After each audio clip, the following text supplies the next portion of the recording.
B বলতে আমরা এইগুলাকে বোঝাই, এবং যে সেটি যখন ফিউচার অ্যাকশন হয় তখন তার সাথে শ্যাল অথবা উইল যুক্ত হয়, শ্যাল অথবা উইল যুক্ত হয়। এবং যখন শ্যাল অথবা উইল যুক্ত হয় তারপরে সর্বদা বি থাকে, বি থেকে রুট ফর্ম। পার্ট 2 তে আমরা শিখব কন্টিনিউয়াস টেন্স, অর্থাৎ present continuous, fast continuous, future continuous. Part 1 এ আমরা শিখেছি present simple, past simple, future simple. Part 2 তে এসে আমরা শিখব present continuous, past continuous, future continuous. যে কোনো কন্টিনিউয়াস টেন্সের একটি কমন বৈশিষ্ট্য রয়েছে, সেটি হচ্ছে be plus verb plus ING. প্রত্যেকটা কন্টিনিউয়াস টেন্সের কমন ফিচার ক্যারেক্টারিস্টিক্স হচ্ছে be plus verb plus ING, এটা থাকবে। এটা থাকলেই সেটি কন্টিনিউয়াস টেন্স হবে। এখন এই বি, এই যে বি, বি কোন ফর্মে আছে এইটা দেখে চেনা যাবে এটি প্রেজেন্ট কন্টিনিউয়াস নাকি পাস্ট কন্টিনিউয়াস নাকি ফিউচার কন্টিনিউয়াস। আমরা প্রথম দিনে যে ভার্বটি নিয়েছিলাম প্লে, আমরা সেই ভার্বটা নিয়েই শুরু করব। আমরা ভার্ব নিয়েছিলাম প্লে, অর্থাৎ খেলা করা। এই ভার্বটা নিয়ে আমরা শুরু করব। আই অ্যাম প্লেইং ফুটবল, এটি একটি প্রেজেন্ট কন্টিনিউয়াস টেন্স। এবং I was playing football, এটি past continuous tense। I shall be playing football, এটি হচ্ছে future continuous tense। এখন আসুন এগুলোর বাংলা ফর্মটা কিরকম হয় সেগুলোটি চেনার চেষ্টা করি। am playing football অর্থাৎ আমি ফুটবল খেলতেছি, খেলতেছি অথবা খেলিতেছি, খেলিতেছি। পাস্ট কন্টিনিউয়াস যেটি, সেটি হচ্ছে খেলিতেছিলাম, খেলিতেছিলাম। ফিউচার কন্টিনিউয়াস যেটা, সেটা হচ্ছে খেলতে থাকবো, খেলতে থাকবো।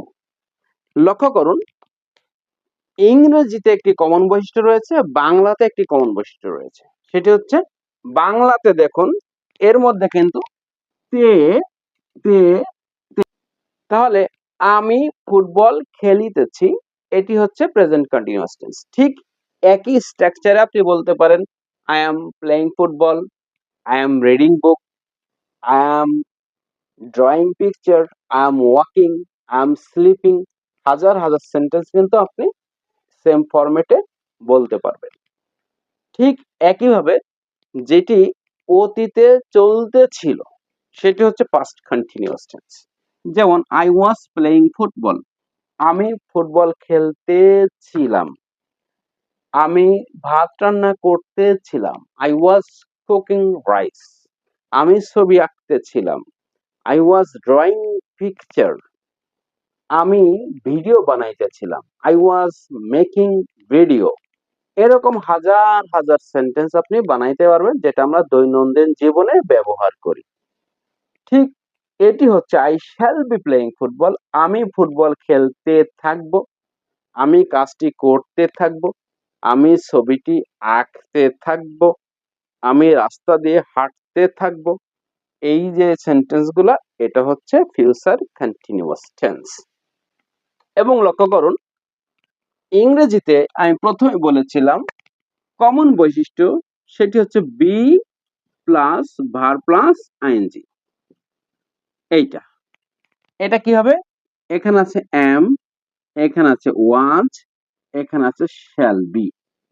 এই তিনটাই হচ্ছে বি থেকে এসেছে। আমরা আমরা জানি বি ভার্বের রূপগুলা, যেমন বি, বি থেকে মূলটা হচ্ছে বি, এখান থেকে আসছে am, is, are, was, were, এবং বি, বিন,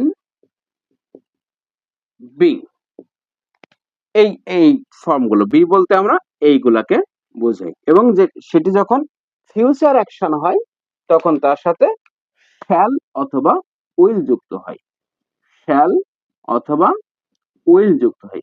এবং যখন শ্যাল অথবা উইল যুক্ত হয় তারপরে সর্বদা বি থাকে, বি থাকে, রুট ফর্ম থাকে, অন্য কোনো ফর্ম থাকে না। এবার লক্ষ্য করুন, প্রথম দিনের যে ক্লাসটি ছিল আমাদের, ইনডেফিনিট টেন্সের যে ক্লাসটি ছিল, সেখানে আমরা বলেছিলাম যে ভার্বের প্রেজেন্ট ফর্ম থাকা মানেই প্রেজেন্ট টেন্স, ভার্বের পাস্ট ফর্ম বা ভার্বের 2 নম্বর ফর্ম থাকা মানে পাস্ট টেন্স, এবং শ্যাল বা উইল থাকা মানেই হচ্ছে ফিউচার টেন্স।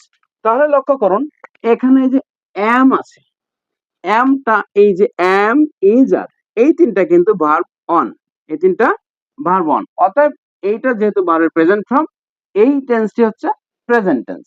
এবং বি ভার্বের পরে আইএনজি আছে, অতএব সেটি কন্টিনিউয়াস টেন্স। তাহলে প্রেজেন্ট ফর্ম থাকার কারণে সেটি হচ্ছে প্রেজেন্ট টেন্স, এবং বি ভার্ব প্লাস আইএনজি থাকার কারণে সেটি হচ্ছে প্রেজেন্ট কন্টিনিউয়াস টেন্স। একইভাবে অ্যাম থেকে ওয়ান্স, অ্যাম থেকে ওয়াজ, এই ওয়াজটা হচ্ছে ভার্ব টু। ভার্ব টু মানে, অর্থাৎ ভার্বের পাস্ট ফর্ম মানে পাস্ট টেন্স। যেহেতু ওয়াজ আছে, এটি পাস্ট টেন্স, এবং ওয়াজ এর পরে ভার্ব প্লাস আইএনজি আছে, অতএব এটা পাস্ট কন্টিনিউয়াস টেন্স। ঠিক একই হবে, শ্যাল বা উইল যেহেতু আছে, সেহেতু এটার নাম ফিউচার টেন্স, এবং এরপরে বি ভার্বের রুট ফর্ম আছে, তারপরে আবার ভার্বের সাথে আইএনজি আছে, অতএব এটা ফিউচার কন্টিনিউয়াস টেন্স। প্রিয় বন্ধুগণ, আশা করি টেন্স সম্পর্কে ধারণাগুলো পরিষ্কার হয়েছে, এবং এই ভিডিওটি বারবার দেখতে থাকুন যতক্ষণ পর্যন্ত কনসেপশন ক্লিয়ার না হয়। এবং যদি কোথাও কোনো কনফিউশন থাকে, একদম নির্দ্বিধায় কমেন্ট বক্সে কমেন্ট করুন, আমি ইনশাল্লাহ আপনার কমেন্টের উত্তর দেব।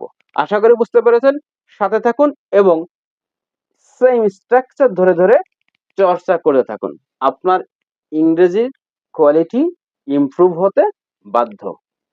শেষ পর্যন্ত সাথে থাকার জন্য ধন্যবাদ।